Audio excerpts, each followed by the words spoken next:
আমরা ৭ দফা দাবির ভিত্তিতে সারা রাজ্যব্যাপী পরিবহন ধর্মঘটে যাচ্ছি।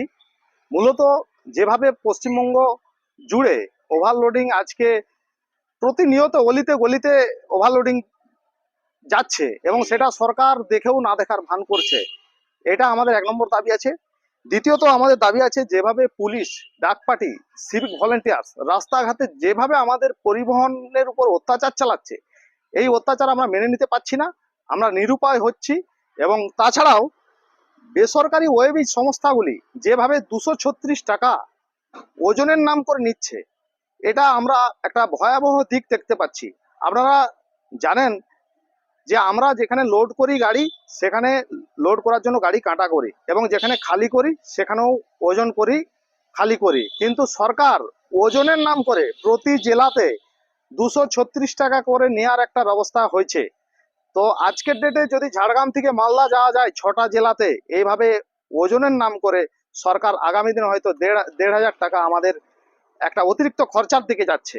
এছাড়াও আমাদের যে দাবি আছে, এমভিআই অত্যাচার, রাস্তাঘাটে এমভিআই রে যেভাবে অত্যাচার করছে অহেতুক, কোনো কারণ ছাড়াই, বিভিন্ন কারণ দেখেই আপনার একটা কখনো জরিমানা করছে, কখনো আর্থিক দুর্নীতি বা আপোষের রাস্তায় আসছে। এছাড়াও এই যে অফিসগুলি, আমরা এর আগেও বহুবার জেলা শাসক এবং আরটিওর কাছে আমরা জানিয়েছি যে অফিসে মূলত দুর্নীতি চলছে, লুট চলছে, এই লুটগুলো বন্ধ করতে হবে। এছাড়া আমাদের দাবি আছে যে ১৫ বছরের গাড়ি যেগুলো আমাদের আছে ওগুলোকে অবিলম্বে ২০ বছরের সময় দিতে হবে। আচ্ছা, তাছাড়াও আন্তর্জাতিক বাণিজ্য ক্ষেত্রে যেভাবে ট্রাক ড্রাইভারদের, আমাদের ভারতীয় ট্রাক ড্রাইভারদের উপর বাংলাদেশের লোকেরা অত্যাচার করছে, এটা বন্ধ করতে হবে। এছাড়া বিএলএনআর এবং ল্যান্ড দপ্তর যেভাবে আপনার ১ লক্ষ টাকা প্রতি গাড়িতে ফাইন করছে অহেতুক।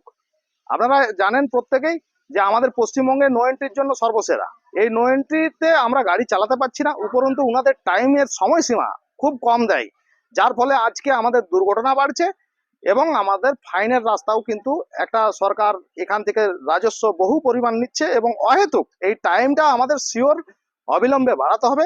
এছাড়া আমাদের এই জেলার সর্বোচ্চ দাবি যেটা মোহনপুর ব্রিজ, যা দীর্ঘ ৩ বছর হয়ে গেল অবরুদ্ধ, আজ পর্যন্ত কাজ তার শুরু হলো না। আমাদের দাবি অবিলম্বে মোহনপুর ব্রিজ সব রকম যানবাহনের জন্য খুলে দিতে হবে, নতুবা নিচে রাস্তা করে দিয়ে আমাদের যান চলাচলের ব্যবস্থা করে দিতে হবে। ৭২ ঘন্টা কি ধর্মঘট? আমরা এই সমস্ত কারণেই ১১, ১২ ও ১৩ই সেপ্টেম্বর সারা রাজ্য জুড়ে ৭২ ঘন্টা ট্রাক ধর্মঘটের ডাক দিয়েছি। এবং শুধু এখানেই নয়, আগামী দিনে সরকার যদি আমাদের এই দাবিগুলি না মেনে নেয়, পুজোর আগে আমরা লাগাতার ধর্মঘটের দিকেও যাব।